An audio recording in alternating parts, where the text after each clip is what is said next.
ನಮಸ್ತೆ, welcome to moments and creation YouTube channel. ವೀಕ್ಷಕರೇ, ನಾನು ಇವತ್ತು ಬೆಳಿಗ್ಗೆ ಎಲ್ಲ ಕೆಲಸ ಆಗಿ ನಾನು ಹೂ ಕೊಯ್ಲಿಕ್ಕೆ ಬಂದಿದ್ದೇನೆ. ಸೊ ಹೂ ಕೊಯ್ಯು ನಿಮಗೆ ಗಿಡದ್ದು ಕಂಪ್ಲೀಟ್ ಗಿಡ ತುಂಬ ಮಲ್ಲಿಗೆ ಇದೆ, ಅದನ್ನು ನಿಮಗೆ ತೋರಿಸಬೇಕು ಅಂತ ತುಂಬ ಆಸೆ ಆಯಿತು. ಯಾಕಂದರೆ ನನಗೆ ಈ ಹೊತ್ತಲ್ಲಿ ಮಲ್ಲಿಗೆ ಕೊಯ್ಯೋ ಹೊತ್ತಲ್ಲಿ ನಿಜವಾಗ್ಲೂ ವೀಡಿಯೋ ಮಾಡಲಿಕ್ಕೆ ಟೈಮ್ ಇಲ್ಲ. ಆದರೂ ಗಿಡ ತುಂಬ ಮಲ್ಲಿಗೆ ಇರುವಾಗ ನಿಮಗೆ ಸಹ ಖುಷಿ ಆಗಬೇಕು, ನಿಮಗೆ ಸಹ ಇದೊಂದು ಇನ್ಸ್ಪಿರೇಷನ್, ನಿಮಗೆ ಸಹ ಒಂದು ಪ್ರೋತ್ಸಾಹ ಕೊಡ್ತದೆ. ಅದಕ್ಕೋಸ್ಕರ ನಿಮಗೆ ನಾನು ಇದನ್ನು ವೀಡಿಯೋನ ಮಾಡಬೇಕು ಅಂತ ನಾನು ಈ ವಿಡಿಯೋ ಮಾಡ್ತಾ ಇದ್ದೇನೆ. ಸೊ ಗಿಡ ತುಂಬ ಮಲ್ಲಿಗೆ ಆಗಬೇಕಾದ್ರೆ ಏನು ಮಾಡಬೇಕು, ಏನು ಹಾಕಬೇಕು, ಯಾವ ರೀತಿ ಹಾಕಬೇಕು ಅಂತ ಈ ವಿಡಿಯೋದಲ್ಲಿ ತೋರಿಸ್ತೇನೆ. ಹಾಗೆ ನಾನು ಈ ವಿಡಿಯೋ ಮಾಡುವಾಗ ನನ್ನ ಮಗನಿಗೆ ತುಂಬ ಬಿಸಿಲಿದೆಯಲ್ಲ, ಹೀಗೆ ಬಂದು ಮಾಡಬೇಕಾಗ್ತದೆ. ಅಮ್ಮ ನೀವು ತುಂಬ ಕಪ್ಪು ಕಾಣ್ತಾ ಇದ್ದೀರಿ. ನಾನು ಕಪ್ಪೇ ಇದ್ದೇನಲ್ಲ, ನಾನು ಕಪ್ಪು ಕಾಣೋದೇನು ಅಂತ ಹೇಳಿದೆ. ಯಾಕಂತ ಹೇಳಿದರೆ ನನಗೆ ವೀಕ್ಷಕರ ಹೊರಡಿ ಎಲ್ಲ ಅಭ್ಯಾಸ ಇಲ್ಲ, ಮುಖಕ್ಕೆಲ್ಲ ಬಣ್ಣ ಹಚ್ಚಿ ಎಲ್ಲ ಪೇಂಟ್ ಹಾಕ್ಕೊಂಡು ನನಗೆ ವಿಡಿಯೋ ಮಾಡೋದು ನನ್ನ ನ್ಯಾಚುರಲ್ ಏನಿದೆ ಅದನ್ನು ನೀವು ಒಪ್ಕೊಂಡಿದ್ದೀರಾ, ಇಷ್ಟಪಟ್ಕೊಂಡಿದ್ದೀರಾ. ಸೊ ಅದರ ಪ್ರಕಾರನೇ ನಾನು ವಿಡಿಯೋ ಮಾಡಿದೆ. ಏನಾದರೂ ಎಲ್ಲಾದರೂ ಹೋಗ್ಲಿಕ್ಕಿದ್ರೆ ಹೊರಲಿಕ್ಕಿದ್ರೆ ಮಾತ್ರನೇ ನಾನು ಹೊರಡ್ತೇನೆ, ಇಲ್ಲದಿದ್ದರೆ ನನಗೆ ವಿಡಿಯೋಗೋಸ್ಕರ ಹೊರಡಲಿಕ್ಕೆ ಪುರ್ಸೋತು ಇಲ್ಲ. ಅದು ಯಾವುದಾದ್ರೂ ಬೇರೆ ಚಾನಲ್ಗೆ ಆಗಿದ್ರೆ ಸೂಟ್ ಆಗುತ್ತೆ, ನನ್ನ ಈ ಕೃಷಿ ಚಾನಲ್ಗೆ ಖಂಡಿತವಾಗಿ ಅದು ಸೂಟ್ ಆಗೋದಿಲ್ಲ. ಬಿಸಿಲಲ್ಲಿ ಹೀಗೆ ಬೆವರಬೇಕು, ಹೀಗೆ ಕೆಲಸ ಮಾಡಬೇಕು, ಕೈಯಲ್ಲಿ ಹಣ ಹಿಡಿಬೇಕು. ಕೈ ಕೆಸರಾದರೆ ಬಾಯಿ ಮೊಸರು ಅಲ್ವ ವೀಕ್ಷಕರೇ. ಸೊ ಬನ್ನಿ ಹೂ ಕೊಯ್ಯುವ. ಕೈ ತಲುಪತ್ತೆ ನೋಡಿ, ದೊಡ್ಡ ದೊಡ್ಡ ಮಗುಗಳು ನೋಡಿ. ಗಿಡ ತುಂಬ ಮಲ್ಲಿಗೆ, ಗಿಡ ತುಂಬ ಮಲ್ಲಿಗೆ ಆದರೆ ಕೈ ತುಂಬ ಕಾಸು ಸಿಗುತ್ತೆ ವೀಕ್ಷಕರೇ.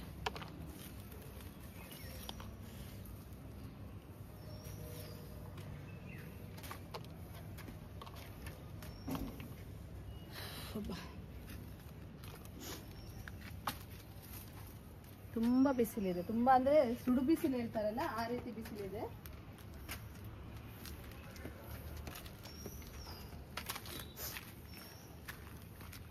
ನಮ್ಮ ಮನೆ ಹತ್ರ ದೇವಸ್ಥಾನದ್ದು ಜಾತ್ರೆ ವರ್ಷದ್ದು, ಹಾಗೆ ಅಲ್ಲಿ ಟೆಂಪಲಿಗೆ ಆರ್ಡ್ರ್ ಇದೆ ನನಗೆ ಇವತ್ತು ನಾಳೆ ಎಲ್ಲ. ಸೊ ಆರಾಮಾಗಿ ಕಟ್ಟಿ ಕೊಡ್ಬೋದು ನೋಡಿ.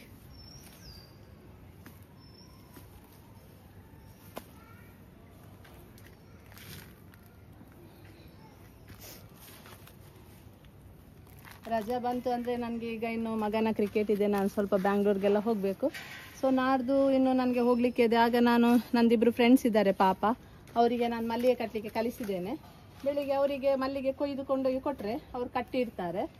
ಸೊ ನಾನು ಇಲ್ಲದಾಗ ನನಗೆ ಅವರು ಹೆಲ್ಪ್ ಮಾಡ್ತಾರೆ. ಮತ್ತು ನಾನು ಹೋದಾಗ ನನ್ನ ಹಸ್ಬೆಂಡ್ ಇಲ್ಲಿ ಇರ್ತಾರೆ, ಅವರು ಹೂ ಕೊಯ್ದು ನೀರು ಹಾಕಿ ಎಲ್ಲ ಇದು ಮಾಡಿ ಹೂವನ್ನು ಅವರ ಮನೆಗೆ ತಲುಪಿಸ್ಕೊಡ್ತಾರೆ. ಆಮೇಲೆ ಅವರು ಕಟ್ಟಿ ನನಗೆ ಕೊಡ್ತಾರೆ. ಸೊ ಹಾಗೆ ಕಟ್ಟಲಿಕ್ಕೆ ನಾನು ಒಂದು ಚೆಂಡಿಗೆ 25 ರೂಪಾಯಿಗೆ ಕೊಡ್ತೇನೆ. ಈಗ ಹೌದು ರೇಟ್ ಇಲ್ಲ, ಆದರೆ ಏನು ಮಾಡೋದು, ಅನಿವಾರ್ಯಕ್ಕಾಗುವಾಗ ನಾವು ಕೊಡಲೇಬೇಕು. ರೇಟ್ ಇರುವಾಗ ಸಹ ಅಷ್ಟೇ, ರೇಟ್ ಇಲ್ಲದಾಗ ಸಹ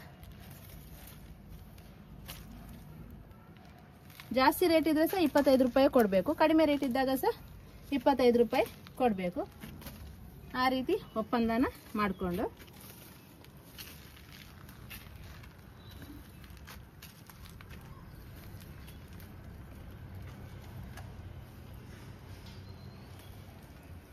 ನೀವು ಹೇಳ್ತೀರಿ ಇದು ಬೇರೆ ಕಡೆ ಬೆಳೀಲಿಕ್ಕೆ ಆಗೋದಿಲ್ವಾ, ಬೇರೆ ಕಡೆ ಇದಕ್ಕೆ ಅಷ್ಟು ಬೇಡಿಕೆ ಇದೆಯಾ ಇಲ್ವಾ ಅಂತ ನೋಡಿ ನೀವು ಈ ಕೃಷಿನ ಮಾಡಬೇಕು ವೀಕ್ಷಕರೇ.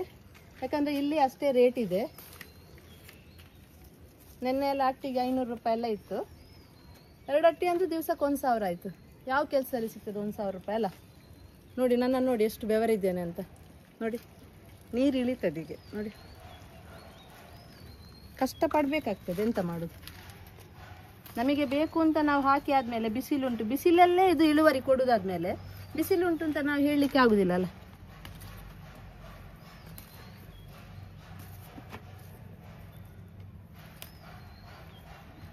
ನಾನು ಇದಕ್ಕೆ ಬೇರೆ ಎಂತ ಸಹ ಹಾಕುದಿಲ್ಲ ವೀಕ್ಷಕರೇ, ಬರೀ ನಾನು ಯಾವಾಗಲೂ ಸ್ಪ್ರೇ ಏನು ಹಾಕ್ತೇನೆ ಅದನ್ನೇ ಹಾಕೋದು, ನಾನು ಬೇರೆ ಹಾಕುದಿಲ್ಲ. ಇಡೆಯಲ್ಲೆಲ್ಲ ಇರ್ತದೆ. ಹೂ ಕೊಯ್ಯುವಾಗ ಜಾಗ್ರತೆಯಾಗಿ ಗಿಡನ ನೋಡಿ ಹೀಗೆಲ್ಲ ಮಾಡಬೇಕು, ಹೀಗೆ. ಆಗ ಅಡಿಯಲ್ಲಿ ಎಲ್ಲ ಎಲೆ ಅಡಿಯಲ್ಲಿ ಇದ್ದದ್ದೆಲ್ಲ ನಮಗೆ ಸಿಗ್ತದೆ ನೋಡಿ. ಈ ಗಿಡದಲ್ಲಿ ನೋಡಿ ಹೇಗೆ ಆಗಿದೆ ಹೂ ಅಂತ ನೋಡಿ.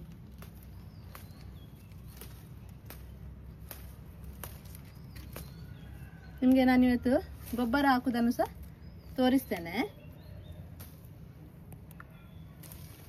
ಒಂದೊಂದು ಹೂ ಕೆಳಗೆ ಬೀಳುವಾಗ ಸಾಶೆ ಆಗ್ತದೆ.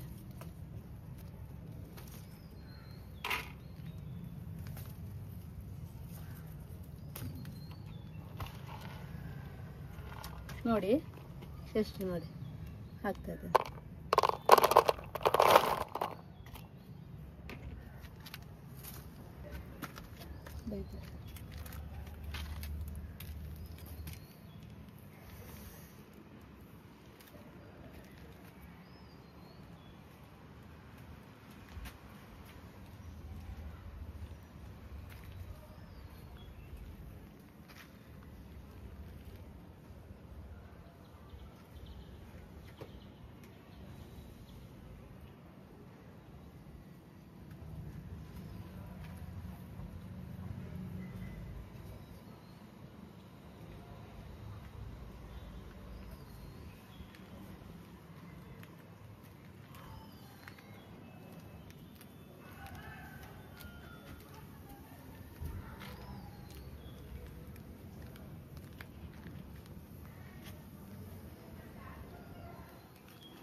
ನೋಡಿ ವೀಕ್ಷಕರೇ, ನನ್ನ ಮಲ್ಲಿಗೆ ಗಿಡದಲ್ಲಿ ಯಾವ ರೀತಿ ಹೂಗಳಾಗ್ತದೆ ಅಂತ ನಿಮಗೆ ನಾನು ತೋರಿಸ್ತಾ ಇದ್ದೇನೆ. ನೋಡಿ, ಒಂದೊಂದು ಗಿಡದಲ್ಲಿ ಎಷ್ಟು ಚೆನ್ನಾಗಿ ಮೊಗ್ಗುಗಳು ಬಿಟ್ಟಿದೆ.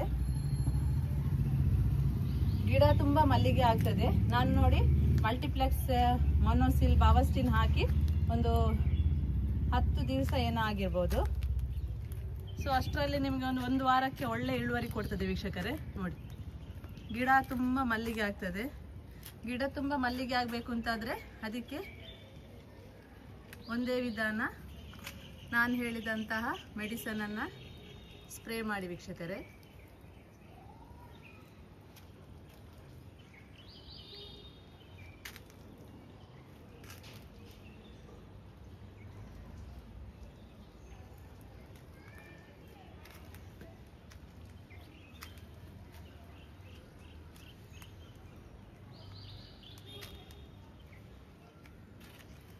ಒಂದು ಗಿಡದಲ್ಲಿ ಎಷ್ಟು ಹೂ ಇದೆ ನೋಡಿ.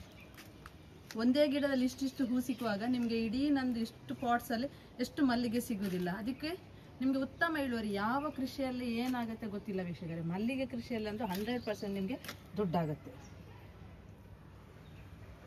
ಆದರೆ ಅದರಲ್ಲಿ ತುಂಬ ಶ್ರಮ ಇದೆ, ಶ್ರಮ ಪಡಬೇಕು ಮಾತ್ರ. ನೀವು ತರಕಾರಿ ಕೃಷಿ ಅದೆಲ್ಲ ಮಾಡಿದರೆ ನೀವು ಅದಕ್ಕೆ ಗೊಬ್ಬರ ಹಾಕಿ ಎಲ್ಲ ಮಾಡಿ ಆದಮೇಲೆ ಅದನ್ನು ಕುಯ್ದು ಮಾರ್ಕೆಟಿಗೆ ಕೊಟ್ಟರೆ ಆಯ್ತು. ಇದು ಹಾಗೆ ಅಲ್ಲ, ಕುಯ್ದಾದ್ಮೇಲೆ ಕಟ್ಟಿ ಮಾರ್ಕೆಟಿಗೆ ಕೊಡಬೇಕು. ಇದರಲ್ಲಿರುವ ಒಂದು ದೊಡ್ಡ ಚಾಲೆಂಜ್ ಅಂದರೆ ಅದೇನೆ. ಪ್ರತಿಯೊಂದು ಗಿಡದಲ್ಲಿ ಸಹ ಎಷ್ಟು ಚೆನ್ನಾಗಿ ಹೂಗಳಾಗಿದೆ ನೋಡಿ. ನನಗೆ ಮೊನ್ನೆಯಿಂದ ವಿಡಿಯೋ ಮಾಡಲಿಕ್ಕೆ ಟೈಮ್ ಇಲ್ಲ, ಇದು ಸಂಡೇ ಅಲ್ಲ, ಸೊ ವಿಡಿಯೋ ಮಾಡಲಿಕ್ಕೆ ಜನ ಇದ್ದಾರೆ. ಇಲ್ಲದಿದ್ದರೆ ನನಗೆ ವಿಡಿಯೋ ಮಾಡೋದು ಹೇಗೆ, ಹೂ ಕಟ್ಟಿ ಕೊಡಬೇಕು. 2 ಅಟ್ಟಿ ಮಲ್ಲಿಗೆ ಆಗ್ತಾಯಿದೆ. ಗಿಡ ಹಾಕಿ ಆಗಿದ್ದು ಬರೀ 6 ತಿಂಗಳು. 6 ತಿಂಗಳಿಗೆ ನನಗೆ ಈಗ 2 ಅಟ್ಟಿಯಷ್ಟು ಮಲ್ಲಿಗೆ ಸಿಗ್ತಾ ಇದೆ ವೀಕ್ಷಕರೇ. ಪ್ರತಿಯೊಂದು ಗಿಡಗಳನ್ನು ನೋಡಿ ನೀವು, ಪ್ರತಿಯೊಂದು ಗಿಡದಲ್ಲಿ ಸಹ ಒಳ್ಳೆ ಇಳುವರಿ. ಮೊನ್ನೆ ಸ್ವಲ್ಪ ಮಳೆ ಬಂದಿತ್ತು. ಮಂಗಳೂರಲ್ಲಿ ಎಲ್ಲ ಈ ಮಲ್ಲಿಗೆ ಒಳ್ಳೆ ಕೃಷಿ ನಮಗೆ ಮಾಡಲಿಕ್ಕೆ ಯಾಕೆ ಆಗೋದು ಅಂತ ಹೇಳಿದರೆ, ಇಲ್ಲಿ ತುಂಬ ಬಿಸಿಲು. ನೀವೀಗ ನೋಡಿದರೆ ನನಗೆ ಮೈಯಲ್ಲಿ ಲೀಟರ್ ಗಟ್ಟಲೆ ಬೆವರು ಇಳಿತಾ ಇದೆ.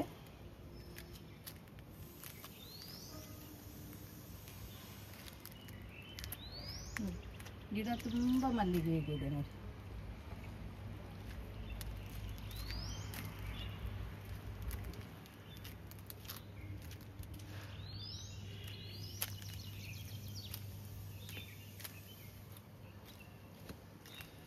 ಹೀಗೆ ಪ್ರತಿಯೊಂದು ಗಿಡದಲ್ಲಿ ಸಹ ಈ ರೀತಿಯ ಮೊಗ್ಗುಗಳಿವೆ.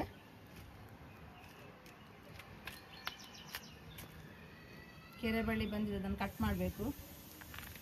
ಈಗ ಒಮ್ಮೆ ಮೊಗ್ಗುಗಳಿದಾಗ ತುಂಬ ಇದೆ. ಇದಾದಮೇಲೆ ನಾನು ನಿಮಗೆ ಟ್ರಿಮ್ ಮಾಡ್ತೇನೆ ವೀಕ್ಷಕರೇ. ಟ್ರಿಮ್ ಮಾಡೋದನ್ನು ತೋರಿಸ್ತೇನೆ, ಸಣ್ಣ ಗಿಡವನ್ನು ಎಷ್ಟು ಟೈಮಲ್ಲಿ ಟ್ರಿಮ್ ಮಾಡ್ಬೋದು ಅಂತ. ಆ ವಿಡಿಯೋ ನಿಮಗೆ ಬೇಗ ನಾನು ಹಾಕ್ತೇನೆ ನೋಡಿ. ಪ್ರತಿ ಗಿಡದಲ್ಲಿ ಸಹ ಈ ರೀತಿಯ ಮೊಗ್ಗುಗಳಿವೆ ವೀಕ್ಷಕರೇ. ಇದೆಲ್ಲ ನಾವು ಯಾವ ರೀತಿ ಆರೈಕೆ ಮಾಡ್ತೇವೆ ನೋಡಿ, ಅದರ ಮೇಲೆ ಡಿಪೆಂಡ್ ಆಗಿರ್ತದೆ. ಉತ್ತಮ ಆರೈಕೆ ಮಾಡಿದರೆ ಈ ರೀತಿ ಗಿಡ ತುಂಬ ಮಲ್ಲಿಗೆ ಆಗ್ತದೆ. ಅದಕ್ಕೆ ಮೆಡಿಸಿನ್ ನಾನು ಬೇರೆ ಯಾವ ಮೆಡಿಸಿನ್ಸ್ ಹಾಕೋದಿಲ್ಲ. ನಿಮಗೆ ನಾನು ಅಡ್ವರ್ಟೈಸ್ಮೆಂಟು ಕೊಡೋದಿಲ್ಲ, ಅದು ಹಾಕಿ ಇದು ಹಾಕಿ ಅಂತ. ಫಸ್ಟಿಂದ ನಾನು ಸಿಂಪಡಣೆ ಮಾಡ್ತಿದ್ದೇ ಬಾವಸ್ಟಿನ್, ಮೊನೋಸಿನ್, ಮಲ್ಟಿಪ್ಲೆಕ್ಸ್ ಆರ್ ಮೈಕ್ರೋಲ. ಸೊ ಇದೇ ಮೆಡಿಸಿನನ್ನು ನಾನು ಸ್ಪ್ರೇ ಮಾಡೋದು. ಬುಡಕ್ಕೆ ಸಹ ಅಷ್ಟೇ. ಎಷ್ಟೋ ಜನರು ಹೇಳ್ತಾರೆ ನಮ್ಮದು ಇದನ್ನು ಸ್ಪ್ರೇಗಳನ್ನು ಅಡ್ವರ್ಟೈಸ್ಮೆಂಟ್ ಕೊಡಿ. ಇಲ್ಲ, ನಾನು ನನ್ನ ಸಬ್ಸ್ಕ್ರೈಬರ್ಸ್ ಯಾರೆಲ್ಲರೂ ದುಡ್ದು ತಿನ್ನೋರು, ಸೊ ಅವರಿಗೋಸ್ಕರ ನನ್ನ ಈ ಚಾನಲ್ ಇರೋದು. ಅವರು ನನ್ನ ಪ್ರತಿ ವೀಡಿಯೋಸನ್ನು ಅಷ್ಟು ಚೆನ್ನಾಗಿ ವಾಚ್ ಮಾಡಿ ಅದರ ಪ್ರಕಾರನೇ ಅವರ ಕೃಷಿನ ಅವರ ಜೀವನೋಪಾಯಕ್ಕೆ ಮಾಡ್ತಾ ಇದ್ದಾರೆ. ಸೊ ಅವರಿಗೆ ನನಗೆ ಮೋಸ ಮಾಡಲಿಕ್ಕೆ ಬೇಡ. ಸೊ ಯಾರು ಏನೇ ಹೇಳಿದರೆ ಸಹ ನಾನು ಅವರು ಹೇಳಿದಂಥ ಯಾವುದೇ ಒಂದು, ನೀವು ನೋಡಿರ್ಬೋದು ಕೆಲವೊಂದು ಯೂಟ್ಯೂಬರ್ಸ್ ಸ್ವಲ್ಪ ಆ್ಯಡ್ಸ್ ಎಲ್ಲ ಹಾಕ್ತಾರೆ, ಒಂದು ಐಟಮ್ ಇದನ್ನು ಯೂಸ್ ಮಾಡಿ. ನಂದು ಅದು ಏನಿಲ್ಲ. ನಾನು ಗಿಡಗಳ ಬಗ್ಗೆ ಹಾಕಿದರೆ ಸಹ್ಯಾದ್ರಿ ನರ್ಸರಿಯಿಂದಲೇ ಗಿಡ ತನ್ನಿ ಅಂತ ಹೇಳ್ತಾರೆ. ಯಾಕಂದರೆ ನಾನು ಹಾಕಿದ 2 ಟೈಮಲ್ಲಿ ಸಹ ಅದೇ ಗಿಡನೇ. ಹಾಗೆಯೇ ಗೊಬ್ಬರ ಏನು ಅಂತ ಹೇಳಿದರೆ ನಾನು ಅದೇ ಫರ್ಟಿಲೈಸರ್ ಶಾಪನ್ನೇ ತೋರಿಸೋದು. ಅದರಿಂದ ನನಗೇನು ಲಾಭ ಇಲ್ಲ. ಜಸ್ಟ್ ನನ್ನ ಸಬ್ಸ್ಕ್ರೈಬರ್ಸ್ಗೆ ನನ್ನ ವಿಡಿಯೋನ ಫಾಲೋ ಮಾಡಿ ಯಾರು ತೋಟಗಾರಿಕೆ ಮಾಡ್ತಾ ಇದ್ದಾರೆ ಅವರಿಗೆ ಒಂದು ಜೆನ್ವಿನ್ ಆಗಿ ನಾನೇನು ಮಾಡ್ತೇನೆ ಅದನ್ನೇ ತೋರಿಸಬೇಕು ಅನ್ನೋ ಉದ್ದೇಶದಿಂದ ನಾನು ಈ ಚಾನಲ್ ಇರೋದು ವೀಕ್ಷಕರೇ. ಸೊ ಅದಕ್ಕೋಸ್ಕರ ನಾನು ಯೂಸ್ ಮಾಡುವಂಥ ಪ್ರಾಡಕ್ಟನ್ನು ಮಾತ್ರ ಅದರಲ್ಲಿ ಹಾಕ್ತಾ ಇದ್ದೇನೆ. ಬೇರೆ ಯಾವುದೇ ರೀತಿಯ ಅಡ್ವರ್ಟೈಸ್ಮೆಂಟನ್ನು ನಾನು ಕೊಡೋದು ಇಲ್ಲ. ನನ್ನ ಹತ್ರ ಬಂದರೆ ಒಂದು ಸಲ ಬಂದಿದ್ರು ಒಬ್ಬರು, ಎಂಥ 20 ಮಲ್ಲಿಗೆ ಗಿಡ ಕೊಡ್ತಾರಂತೆ, ಅದಕ್ಕೆ ಅಂತ 20,000 ಕೊಡಬೇಕಂತೆ. ಅದಕ್ಕೆ ಕೊಟ್ಟರೆ ಎಂಥದ ಎಷ್ಟು ಪರ್ಸೆಂಟೇಜ್ ನಮಗೆ ಕೊಡ್ತಾರಂತೆ. ನಾನು ಹೇಳಿದೆ ನನಗೆ ಅದರಲ್ಲೆಲ್ಲ ಇಂಟ್ರೆಸ್ಟ್, ಮತ್ತು ಅವರದೇ ಕೆಮಿಕಲನ್ನು ಆ ಗಿಡಕ್ಕೆ ಹಾಕಬೇಕಂತೆ. ಹಾಗೆ ಮಾಡ್ಕೊಂಡು ಹೋದರೆ ನನಗೆ ಎಂಥದ ಚೈನ್ ಸಿಸ್ಟಮ್ ಟೈಪ್ ಲಾಭ ಬರ್ತದಂತೆ. ಸೊ ನಾನು ಅದೆಲ್ಲ ಹೇಳಿದೆ ನೋಡಿ, ನನಗೆ ಅದರದ್ದು ನೆಸಸರಿ ಇಲ್ಲ. ಹಾಗೆ ನನ್ನದು ಸಬ್ಸ್ಕ್ರೈಬರ್ಸ್ ಯಾರಿದ್ದಾರೆ ಮತ್ತು ನನ್ನದು ವಿಡಿಯೋಸ್ ನೋಡಿ ಎಷ್ಟೋ ಜನ ಕೃಷಿಯನ್ನು ಮಾಡ್ತಾ ಇದ್ದಾರೆ, ಅದರಲ್ಲಿ ಅವರು ಸಂಪಾದನೆ ಗಳಿಸಿದ್ದಾರೆ. ಅವರ ದಾರಿ ತಪ್ಪಿಸುವ, ದಿಕ್ಕು ತಪ್ಪಿಸುವ ಕೆಲಸ ನಾನಂತೂ ಖಂಡಿತ ದೇವರಾಣೆ ಮಾಡೋದಿಲ್ಲ. ಅದಕ್ಕೋಸ್ಕರ ನಾನು ಏನು ಅಳವಡಿಸ್ತಾ ಇದ್ದೇನೆ ಅದು ಚೀಪ್ ಆ್ಯಂಡ್ ಬೆಸ್ಟಲ್ಲಿದೆ. ಸೊ ಅದನ್ನೇ ನಾನು ಹೇಳೋದು. ಅದರ ಪ್ರಕಾರ ಅವರಿಗೆ ಸಹ ಉತ್ತಮ ಇಳುವರಿ ಇದೆ. ನಾನು ತಪ್ಪು ಮಾಹಿತಿ ಕೊಟ್ಟು ನನ್ನ ಲಾಭಕ್ಕೋಸ್ಕರ ನಾನು ನಿಮ್ಮದು ಪ್ರಾಡಕ್ಟ್ ಸೇಲ್ ಆಗಬೇಕು ಅಂತ ಹೇಳಿ ನಾನು ಇದು ಮಾಡಿದರೆ ಆಗ ಏನಾಗ್ಬೋದು ಅಲ್ವಾ? ಅದರಲ್ಲೊಂದು ನೋಡಿ, ನನ್ನ ಯೂಟ್ಯೂಬ್ ಚಾನಲಲ್ಲಿ ನಿಮ್ಮೆಲ್ಲ ಆಶೀರ್ವಾದದಿಂದ, ದೇವರ ದಯೆಯಿಂದ ನನಗೆ ಯೂಟ್ಯೂಬಲ್ಲಿ ಇನ್ಕಮ್ ಬರ್ತದೆ. ನಾನು ಇಲ್ಲ ಅಂತ ಹೇಳೋದಿಲ್ಲ ವೀಕ್ಷಕರೇ. ನಾನು ಆದರೆ ಅದನ್ನೇ ನಂಬಿಕೊಂಡಿಲ್ಲ. ಕೆಲವರು ಹೇಳ್ತೀರಿ ಮೇಡಮ್ ನೀವು ಇಷ್ಟು ಲೆಂತಿ ವೀಡಿಯೋಸ್ ಯಾಕೆ ಹಾಕ್ತೀರಿ ಅಂತ. ಲೆಂತಿ ವೀಡಿಯೋಸ್ ಯಾರಿಗೆಲ್ಲ ನೆಸಸರಿ ಇದೆ ಆ ವೀಡಿಯೋಸನ್ನು ಅವ್ರು ನೋಡ್ಬೋದು. ಎಲ್ಲರೂ ನೋಡಿ ಅಂತ ನಾನು ಹೇಳುವುದಿಲ್ಲ. ಪ್ರತಿಯೊಂದು ವಿಡಿಯೋಸಲ್ಲಿ ಸಹ ಅವರಿಗೆ ಪ್ರತಿಯೊಂದು ವಿಚಾರಗಳು ಅವರಿಗೆ ಬೇಕಾಗಿರ್ತದೆ. ನಿಮಗೆ ಬೇಕಾದಷ್ಟನ್ನು ನೀವು ನೋಡಿ. ಸಾಕಷ್ಟು ಮಾಹಿತಿ ಯಾರಿಗೆ ಅವಶ್ಯಕತೆ ಇದೆ ಅವರು ಅದನ್ನು ನೋಡ್ತಾರೆ ವೀಕ್ಷಕರೇ. ಹಾಗೆ ಲೆಂತಿ ವಿಡಿಯೋಸ್ ಹಾಕಿದರೆ ನನಗೆ ಸಹ ಸ್ವಲ್ಪ ಲಾಭ ಇದೆ. ಏನು ಅಂತ ಹೇಳಿದರೆ ಅದು ಜಾಸ್ತಿ ವ್ಯೂಸ್ ವಾಚ್ ಅವರ್ ಆದರೆ ನನಗೂ ಸ್ವಲ್ಪ ಅಮೌಂಟ್ ಜಾಸ್ತಿ ಬರ್ತದೆ. ಸೊ ನಿಮಗೆಲ್ಲ ಇಷ್ಟೆಲ್ಲ ಉಪಕಾರ ಮಾಡುವಾಗ ನನಗೆ ಸ್ವಲ್ಪ ಅಷ್ಟು ಹೆಲ್ಪ್ ನಿಮ್ಮಿಂದ ಆದರೆ ನನಗೇನು ನಿಮಗೆ ಬೇಸರ ಇದೆಯಾ? ಸೊ ಒಬ್ಬರ ಕಮೆಂಟ್ಸ್ ನನಗೆ ಇಷ್ಟರ ತನಕ ಯಾರೂ ಆ ಥರ ಕಮೆಂಟ್ಸ್ ಹಾಕಿಲ್ಲ. ಒಬ್ಬರು ಏನು ಹಾಕಿ, ಮೇಡಮ್ ನಿಮ್ಮದು ಮಲ್ಲಿಗೆ ಬಗ್ಗೆ ವೀಡಿಯೋಸ್ ತುಂಬ ಚೆನ್ನಾಗಿದೆ, ಬಟ್ ಲೆಂತಿ ವೀಡಿಯೋಸ್ ಹಾಕಬೇಡಿ ಅಂತ ಹೇಳಿದರು. ಹಾಗೆ ನಾನು ಲೆಂತಿ ವೀಡಿಯೋಸ್ ಹಾಕುದಂದ್ರೆ ಅದರಲ್ಲಿ ಪ್ರತಿಯೊಂದು ಸಹ ನಾನ್ಸೆನ್ಸ್ ಎಲ್ಲ ಬೇಡ ಅದು ಎಲ್ಲ ಎಂಥದ್ದು ನಾನು ಹೇಳುವುದಿಲ್ಲ. ಕೃಷಿಗೆ ಬೇಕಾಗಿರೋ ವಿಚಾರಗಳನ್ನೇ ಹೇಳ್ತೇನೆ ನಾನು. ಸೊ ಯಾರಿಗೆ ಅದು ಲೆಂತಿ ಅಂತ ಅನ್ಸುತ್ತೆ ಅವ್ರು ನೋಡೋದು ಬೇಡ, ಅವ್ರಿಗೆ ಎಷ್ಟು ಬೇಕು ಅಷ್ಟೇ ನೋಡಿ.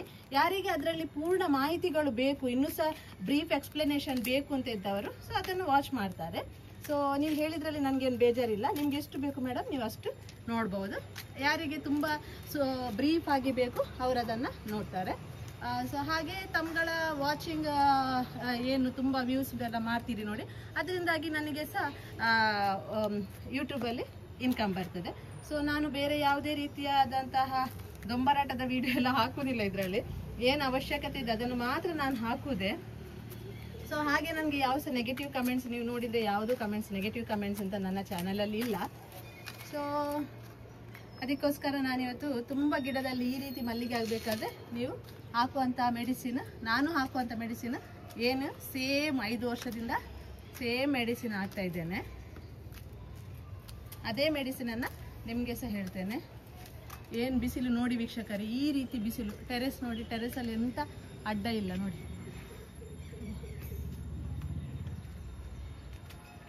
ಅಷ್ಟು ಫುಲ್ಲು ಬಿಸಿಲಿಗೆ ಒಂದು ಮಳೆ ಬಿದ್ದು ಈ ರೀತಿ ಬಿಸಿಲು ಬಿದ್ದರೆ ಸಾಕಷ್ಟು ಮಲ್ಲಿಗೆ ಆಗ್ತದೆ. ಸೊ ಇವಾಗ ನೋಡಿದ್ರಲ್ಲ, ಇದು ನನ್ನ ಗಿಡದಲ್ಲಿ ಈ ರೀತಿ ಮಲ್ಲಿಗೆಗಳಾಗಿವೆ ನೋಡಿ. ಇವನೊಬ್ಬ ಭಾಷೆ ಇಲ್ಲದ ಮಗ ನನ್ನದು. ಇವನಿಗೆ ನೋಡಿ, ಇವನೇ ತುಪ್ಪ ಕೇಳ್ತಾ ಇದ್ದಾನೆ. ಅವನ ಬಾಡಿ ನೋಡಿ, ನಾನು ಬೆಣ್ಣೆ ತೆಗೆದು ಇರ್ತೇನಲ್ಲ ಅದ್ರಲ್ಲಿ ಇವನಿಗೆ ತುಪ್ಪ ಬೇಕಂತೆ. ನಾನು ಮಲ್ಲಿಗೆ ಕೊಯ್ತಾ ಇದ್ದೇನೆ. ನಾನು ಬರುದಿಲ್ಲ ಕೆಳಗೆ ಹೇಳಿದ್ರೆ, ಕಿರಣ್ ಆಂಟಿ ಕೀ ಕೊರ್ಲೆ ಅಂದೆಪ್ಪ ಮಾರ ಅಂದ್ರೆ ಕೀ ಕೊಡಿ, ನಾನು ತುಪ್ಪ ತೆಗಿತೇನೆ. ಇವನ ಬಾಡಿ ವೇಟಿಗೆ ತುಪ್ಪ ತಿಂದು ನೋಡಿ, ನನಗೆ ಮೇಲೆ ಕೆಳಗೆ ಹೋಗ್ಲಿಕ್ಕೆ ಆಗಿದೆ ನೋಡಿ. ಇವನ್ ಕುಪ್ಪಿ ಬಿಡೋದು ಬಾಡೋಚು ನಾನ ಈ ಓವ್ಲ ಮುಟ್ಟಂಡ ಬರ್ಕ ತಿಜ್ಜಿ ಬೊಕ. ಇವನದು ಬಾಡಿ ವೇಟಿಗೆ ತುಪ್ಪ ಬೇಕಾ? ನನಗೆ ಅರ್ಥ ಆಗುದಿಲ್ಲ, ಅವನಿಗೆ ಎಷ್ಟು ಹೇಳಿದ್ರೆ ಸಹ ಅರ್ಥ ಆಗುದಿಲ್ಲ ನೋಡಿ ವೀಕ್ಷಕರೇ. ಅಕ್ಕನ ಗಿಡ ಮೊನ್ನೆ ಟ್ರಿಮ್ ಮಾಡಿದ್ದು ನಾನು ತೋರಿಸಿದ್ದೇನೆ. ಈಗ ಟ್ರಿಮ್ ಮಾಡಿ ಆದ್ಮೇಲೆ ಎಷ್ಟು ಚೆನ್ನಾಗಿ ಬಂದಿದೆ ನೋಡಿ, ಇಷ್ಟು ಚೆನ್ನಾಗಿ ಬರ್ತದೆ. ಅದಕ್ಕೋಸ್ಕರ ನಾನು ಹೇಳೋದು ಗಿಡಗಳನ್ನು ಟ್ರಿಮ್ ಮಾಡಿ. ಯಾರಿಗೆಲ್ಲ ಗಿಡದಲ್ಲಿ ನೋಡಿ, ನಾನು ಮೊನ್ನೆ ತೋರಿಸುವಾಗ ಮಾವಿನ ಎಲೆ ಥರ ಬಂದಿತ್ತಲ್ಲ ಎಲೆ, ಇವಾಗ ನೋಡಿ ಎಷ್ಟು ಸಣ್ಣ ಈ ಥರ ಸಣ್ಣ ಎಲೆಗಳು ಬಂದಾಗ ಮಾತ್ರ ಅದರಲ್ಲಿ ಮೊಗ್ಗುಗಳು ಬಿಡ್ತದೆ. ಇದು ಇವಳ ಗಿಡದಲ್ಲಿ ಈಗ ಸಾಕಷ್ಟು ಮೊಗ್ಗುಗಳು ಬಿಟ್ಟಿದೆ ನೋಡಿ.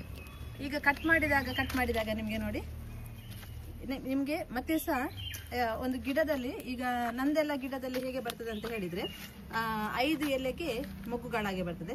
ಇದು ಸ್ವಲ್ಪ ನಿಮಗೆ ಗಿಡದ ಇಳುವರಿಯನ್ನು, ಒಳ್ಳೆ ಇಳುವರಿ ಕೊಡೋ ಗಿಡವನ್ನು ನಿಮಗೆ ಹೇಗೆ ನೋಡ್ಬೋದು ಅಂತ ಹೇಳಿದರೆ, ಸಾಮಾನ್ಯವಾಗಿ ನಿಮಗೆ ಒಂದು ಗಿಡದಲ್ಲಿ, ನನ್ನದೆಲ್ಲ ಗಿಡ ತೋರಿಸುವಾಗ ನಿಮಗೆ ನಾನು ಹೇಳ್ತೇನೆ 5 ಎಲೆಗೆ ಮೊಗ್ಗುಗಳು ಬಿಡ್ತದೆ. ಇಲ್ಲೆಲ್ಲ ನೋಡಿ, ಇದರಲ್ಲೊಂದು 10 ಎಲೆ ಇರ್ಬೋದು. 10 ಎಲೆ ಬಿಟ್ಟಾದ್ಮೇಲೆ ಮೊಗ್ಗುಗಳು ಬಂದಿದೆ. ಸೊ ಇನ್ನೂ ಸಹ ನಿಮ್ಗೆ ಇದು ಇಳುವರಿ ಕೊಟ್ಟಾದ್ಮೇಲೆ ನೀವು ಅದನ್ನು ಕಟ್ ಮಾಡ್ತಾ ಹೋಗಬೇಕು. ಕಟ್ ಮಾಡ್ತಾ ಹೋದಾಗ ನಿಮಗೆ ಗಿಡ ತುಂಬ ಸಮೃದ್ಧವಾಗಿ ಬೆಳೆದಿರ್ತದೆ ನೋಡಿ.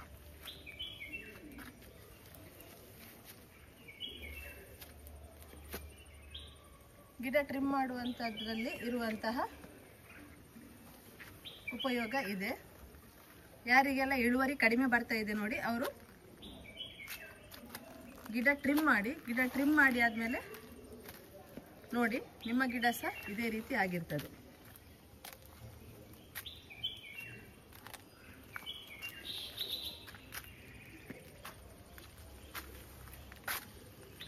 ನೋಡಿ, ಇದು ಅವಳ ಹತ್ರ ಒಂದು ಗಿಡ ಊರಿನ ಮಲ್ಲಿಗೆ ಗಿಡ. ನಿಮ್ಗೆ ಹೇಳ್ತೀರಿ ನೋಡಿ, ಇದು ಶಂಕರಾಪುರ ಮಲ್ಲಿಗೆ ಎಲ್ಲ. ಇದೆಲ್ಲ ಶಂಕರಾಪುರ ಮಲ್ಲಿಗೆ. ಇದು ಒಂದು ಮಾತ್ರ ಊರಿನ ಮಲ್ಲಿಗೆ. ಇದರ ಎಲೆಗೆ ನಿಮಗೆ ತುಂಬ ಡಿಫ್ರೆನ್ಸ್ ಗೊತ್ತಾಗ್ತದೆ. ಇದರ ಹೂ ಸಹ ಹಾಗೆ ನೋಡಿ, ಇದರ ಹೂ ಸ್ವಲ್ಪ ತುದಿ ಉಂಟಲ್ಲ ಚೂಪಾಗಿರ್ತದೆ ಇದ್ರದ್ದು.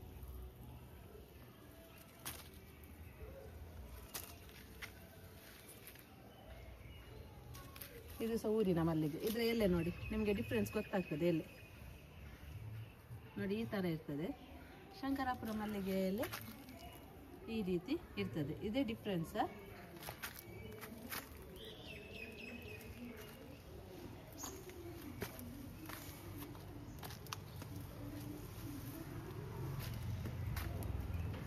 ಇದು ಅಕ್ಕನ ಮಲ್ಲಿಗೆ ಟ್ರಿಮ್ ಮಾಡಿ ಆದಮೇಲೆ ಗಿಡ ಯಾವ ರೀತಿ ಚೆನ್ನಾಗಿ ಬಂದಿದೆ ಅಂತ ತೋರಿಸ್ಲಿಕ್ಕೋಸ್ಕರ ನಿಮಗೆ ಈ ವಿಡಿಯೋ ಮಾಡಿದ್ದು.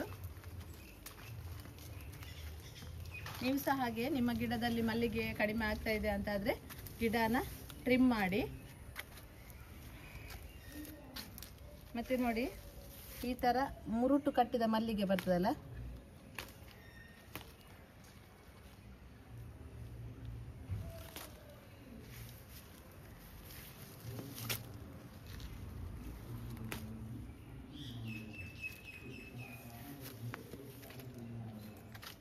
ಅವಳು ನೋಡಿ ಗಿಡ ನೆಲದಲ್ಲಿ ಇಡುವಾಗ ಇಲ್ಲಿ ಕಳೆ ಎಲ್ಲ ಬರಬಾರ್ದು ಅಂತ ಅಡಿಗೆ ಟರ್ಪಲ್ ಹಾಕಿದಾಳೆ.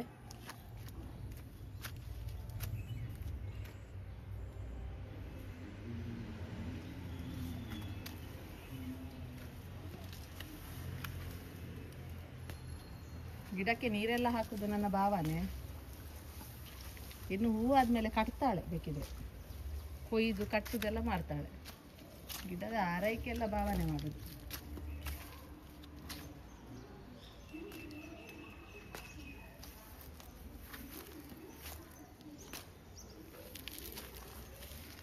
ನೋಡಿ ಈ ಥರ ರೋಗ ಇದ್ದರೆ ಹೂಗಳೆಲ್ಲ ನೋಡಿ ಈ ಥರ ಆಗಲಿಕ್ಕೆ ಸ್ಟಾರ್ಟ್ ಆಗ್ತದೆ.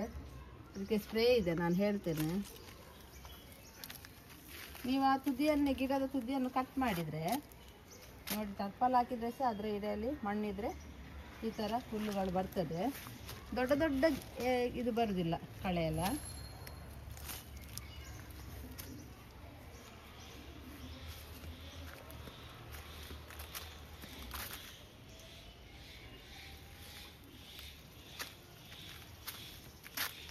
ನೋಡಿ ಇದು ದುಡ್ಡು ಮಲ್ಲಿಗೆ, ದುಂಡು ಮಲ್ಲಿಗೆ.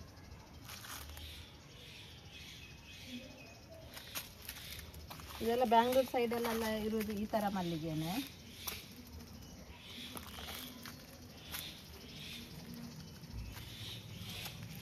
ಇದು ಅಕ್ಕನ ಮಲ್ಲಿಗೆಯ ಗಿಡ. ಗಿಡ ಟ್ರಿಮ್ ಮಾಡಿ ಆದಮೇಲೆ ಎಷ್ಟು ಚೆನ್ನಾಗಿ ಗಿಡ ಆಗಿದೆ ಅಂತ ತೋರಿಸ್ಲಿಕ್ಕೆ ನಿಮಗೆ ಈ ವಿಡಿಯೋ.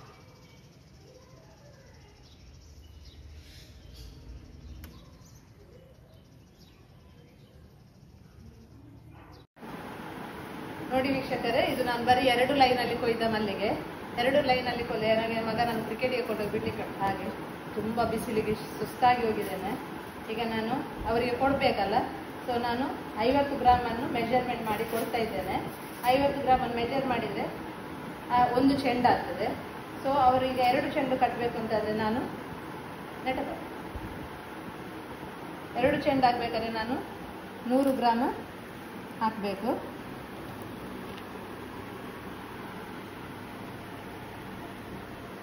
ಈಗ 100 ಗ್ರಾಮ್ ಆಗಬೇಕು. ಸೊ ಈಗ 62 ಆಯಿತು, 73 ಆಯಿತು, 99, 103. ಸೊ 103 ಗ್ರಾಮ್ ಉಂಟು.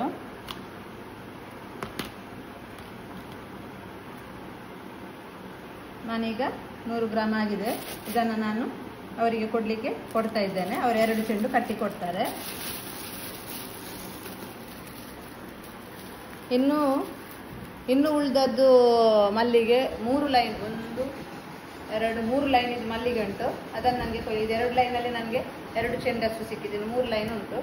ಸೊ ಅದು ದೊಡ್ಡ ಲೈನ್ ನಂದು. ಸೊ ಅದರಲ್ಲಿ ಸಿಕ್ಕಿದ ಮಲ್ಲಿಗೆ ಒಟ್ಟು ಮಾಡಿ ಇದು ಟೆಂಪಲಿಗೆ ಕೊಡಲಿಕ್ಕೆ ಉಂಟು, ಆರ್ಡ್ರ್ ಉಂಟು.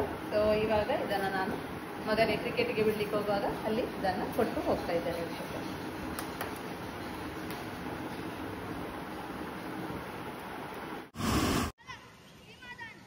ವೀಕ್ಷಕರೇ, ನಾನೀಗ ನನಗೆ ನಿನ್ನೆ ಇವರು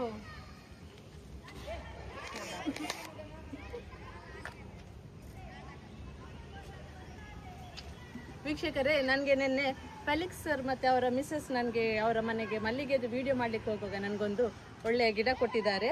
ಇದು dragon fruit, pink dragon fruit ಇದು.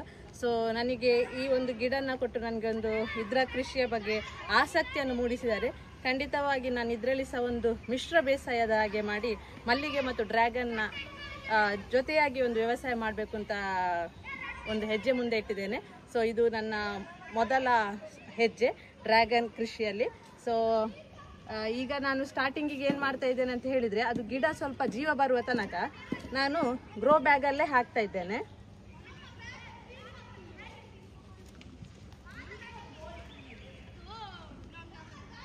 ಗ್ರೋ ಬ್ಯಾಗಲ್ಲಿ ಹಾಕಿ ಆದಮೇಲೆ ನನಗೆ ಅದಕ್ಕೆ ಅಂತ ಇಲ್ಲಿ ವ್ಯವಸ್ಥೆ ಇದೆ. ಅಲ್ಲಿ ಕಬ್ಬಿಣದೆರಡು ರಾಡ್ ಉಂಟು. ಸೊ ಅಲ್ಲಿ ಒಂದು ದೊಡ್ಡ ಪಾಟ್ ನೋಡಿದ್ದೇನೆ ನಾನು ಸಹ್ಯಾದ್ರಿ ನರ್ಸರಿಯಲ್ಲಿ. ಇದಕ್ಕೆ ಸ್ವಲ್ಪ ಮಣ್ಣು ಜಾಸ್ತಿ ಆಗ್ಬೋದು. ಸೊ ಅಲ್ಲಿ ನೋಡಿ ಬಂದೆ, ಅದಕ್ಕೆ ಜೀವನ್ ಹೇಳಿದರು ಈಗ ಸ್ವಲ್ಪ ಅದು ಜೀವ ಬರಲಿ ಗಿಡ, ಆಮೇಲೆ ನೀವು ಅದಕ್ಕೆ ಪಾಟ್ ವ್ಯವಸ್ಥೆ ಮಾಡಿ ಅಂತ. ಸೊ ನಾನು ಅದಕ್ಕೆ ಈಗ ಫಸ್ಟ್ ಗಿಡಕ್ಕೆ ಇದು ಮಣ್ಣು ಎಲ್ಲ ತುಂಬಿಸಿ ಜೀವನೇ ಕೊಟ್ಟದ್ದು ನನಗೆ ತೊಟ್ಟೆಯಲ್ಲಿ, ಈ ಗ್ರೋ ಬ್ಯಾಗಲ್ಲಿ ಹಾಕಿ ಮೇಡಮ್ ಅಂತ. ಸೊ ನಾನೀಗ ಈ ಗ್ರೋ ಬ್ಯಾಗಲ್ಲಿ ಫಸ್ಟ್ ಹಾಕ್ತೇನೆ.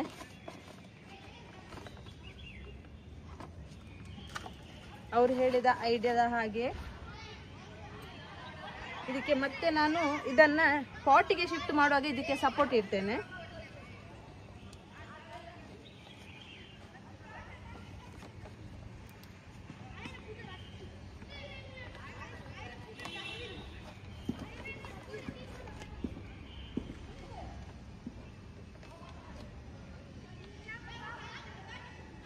ಈಗ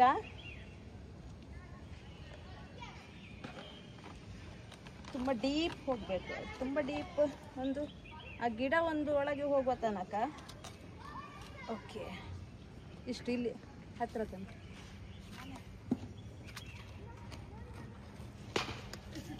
ಇಷ್ಟು ಡೀಪ್ ಕೊಂಡೋಗಿದ್ದೇನೆ. ಈಗ ಈ ಗಿಡನ ಒಳಗೆ ಇಡುವಷ್ಟು. ಈ ಗಿಡ ಒಳಗೆ ಹೋಗ್ಬೇಕಾದ್ರೆ ಇನ್ನೂ ಹೋಗ್ಬೇಕಂತ ಇಷ್ಟು ಮಣ್ಣು ಹಾಕ್ಲಿಕ್ಕೆ ಹೇಳಿದಾರೆಲ್ಲ. ಸೊ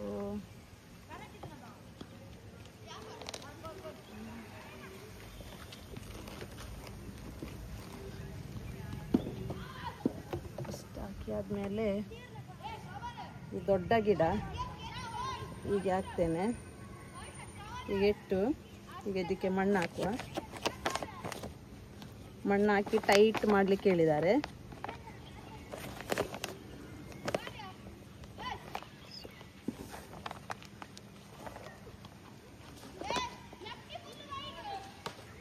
ಈಗ ತೆಗೆದ ಮಣ್ಣನ್ನು ಹೀಗೆ ಹಾಕುವ. ನಾನು ಮಣ್ಣು ಜಾಸ್ತಿ ಆಗ್ತದಂತ ಅಂದ್ಕೊಂಡಿದ್ದೆ, ಈಗ ಮಣ್ಣು ಅದಕ್ಕೆ ಸ್ವಲ್ಪ ಕಡಿಮೆ ಆಯಿತು.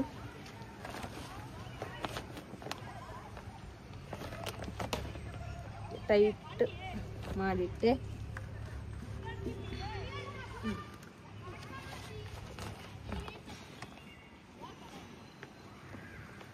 ಹೀಗೆ ಟೈಟ್ ಮಾಡಿಟ್ಟೆ. ಈಗ ಇದನ್ನು ನಾನು ಇಲ್ಲಿ ಸೇಫ್ಟಿಯಾಗಿ ಇಡ್ತೇನೆ. ಅದು ಅವರು ಹೇಳಿದರು, ಅದು ಜೀವ ಬಂದಿದೆ, ಬೇರು ಟೈಟ್ ಆಗಿದೆ, ಜೀವ ಬಂದಿದೆ ಅಂತ ಗೊತ್ತಾಗಬೇಕಾದ್ರೆ ಇಲ್ಲಿಂದ ಹೆಗ್ಗೆ ಬರ್ತಂತೆ, ಆಮೇಲೆ ಅದನ್ನು ಪಾಟಿಗೆ ಶಿಫ್ಟ್ ಮಾಡಲಿಕ್ಕೆ. ಸೊ ನಾನು ಅಷ್ಟರ ತನಕ ಇದನ್ನು ಚಂದ ಮಾಡಿ ಸಾಕ್ತೇನೆ. ಸೊ ನಾನು ಇಲ್ಲಿ ಇಡ್ತಾ ಇದ್ದೇನೆ. ಇದಕ್ಕೆ ಬಿಸಿಲು ಸಹ ಬೀಳ್ತದೆ ಮತ್ತು ಲೈಟ್ ಸಹ ಬೀಳ್ಬೇಕಂತೆ. ಸೊ ಲೈಟ್ ಸಹ ಬೀಳ್ತದೆ. ಟೈಟ್ ಮಾಡಿ ಇಟ್ಟೆ. ಓಕೆ, ಈಗ ನಾನು ಮುಂದೆ ಇದಕ್ಕೆ ನಾನು ವೀಕ್ಷಕರೇ ಏನು ಪ್ಲ್ಯಾನ್ ಮಾಡಿದ್ದೇನೆ ಅಂತ ಹೇಳಿದರೆ, ಈಗ ಅದು ದೊಡ್ಡ ದೊಡ್ಡ ನಾನು ಪಾಟ್ ನೋಡಿದ್ದು. ಈಗ ನಾನು ಒಂದು 8 ಡ್ರ್ಯಾಗನ್ ಫ್ರೂಟ್ ಗಿಡ ತರ್ತೇನೆ. ವೈಟ್ ಒಂದು ಕಡೆ, ಪಿಂಕ್ ಒಂದು ಕಡೆ. ಇದು ಸ್ಟ್ರಾಂಗ್ ಇದೆಲ್ಲ, ಪಿಲ್ಲರ್ ಮೇಲೆ ಅಷ್ಟು ದೊಡ್ಡ ಪಾಟ್ ಗಟ್ಟಿ ನಿಲ್ತದೆ. ಸೊ ಇಲ್ಲೊಂದು ಇಡ್ತೇನೆ, ಮತ್ತು ಇಲ್ಲಿ ಇಡ್ತೇನೆ. ಇಲ್ಲಿ ಮತ್ತೆ ಅಲ್ಲಿ ಆಲ್ರೆಡಿ ಇದಕ್ಕೆ ಕಬ್ಬಿಣದ್ದು ಇದು ಉಂಟಲ್ಲ. ಸೊ ನನಗೆ ಅದು ಕಷ್ಟ ಆಗೋದಿಲ್ಲ. ಇಲ್ಲಿ ಇಟ್ಟರೆ ಇದರ ಮೇಲೆ ಹೋದರೆ ಹೀಗೆ ಬೀಳಲಿಕ್ಕೆ ಈಸಿ ಆಗ್ತದೆ. ಸೊ ಈ ರೀತಿ ವ್ಯವಸ್ಥೆ ಮಾಡ್ತೇನೆ. ಎಲ್ಲದಕ್ಕೆ ಸಹ ಈ ಥರ ಮಾಡಿಸ್ತೇನೆ ನಾನು. ಆಗ ಒಂದು 8 ಡ್ರ್ಯಾಗನ್ ಫ್ರೂಟ್ ಇದ್ದು ಬುಷಸ್ ಟೈಪ್ ಮಾಡಬೇಕು ಅಂತ ಒಂದು ಆಸೆ ಇದೆ. ಅದರ ಮೊದಲ ಹಂತವಾಗಿ ನನಗೆ ಏನು ಫೆಲಿಕ್ಸ್ ಸರ್ ಮತ್ತು ಅವರ ಮಿಸಸ್ ಕೊಟ್ಟ ಉಡುಗೊರೆಯಾಗಿ ಡ್ರ್ಯಾಗನ್ ಫ್ರೂಟ್ ಗಿಡ ಕೊಟ್ಟಿದ್ದಾರೆ. ಸೊ ಇದರಿಂದಾಗಿ ನನಗೆ ಡ್ರ್ಯಾಗನ್ ಕೃಷಿಯ ಬಗ್ಗೆ ಆಸಕ್ತಿ ಮೂಡಿತು. ಸೊ ಕೆಲವೊಂದು ವಿಚಾರಗಳು ಹಾಗೆ ನಮಗೆ ಬೇರೆಯವರಿಂದ ನಾವು ಪ್ರೇರಣೆಗೊಂಡು ನಾವು ಮಾಡುವಂಥದ್ದಿದೆ. ಸೊ ಇದಕ್ಕೆ ಅವರೇ ಸ್ಫೂರ್ತಿಯಾಗಿದ್ದಾರೆ. ಸೊ ನಾನು ಇವತ್ತು ಫಸ್ಟ್ ಡ್ರ್ಯಾಗನ್ ಫ್ರೂಟ್ ಗಿಡನ ನೆಟ್ಟಿದ್ದೇನೆ ವೀಕ್ಷಕರೇ. ಮುಂದೆ ನಾನು ಆದಷ್ಟು ಬೇಗ 1 ವರ್ಷದಲ್ಲಿ ಡ್ರ್ಯಾಗನ್ ಫ್ರೂಟ್ ಕೃಷಿಯಲ್ಲಿ ನಾನು ಅಂದ್ಕೊಂಡ ರೀತಿಯಲ್ಲಿ ಸಾಗುವಾಗೆ ನನಗೆ ದೇವರು ಆಶೀರ್ವದಿಸಲಿ. ತುಂಬ ಧನ್ಯವಾದಗಳು ಸರ್, ನಿಮಗೆ ನನಗೆ ಈ ರೀತಿಯಾದಂಥ ಒಂದು ಇಂಟ್ರೆಸ್ಟ್ ಕೊಟ್ಟದಕ್ಕೆ ಧನ್ಯವಾದಗಳು.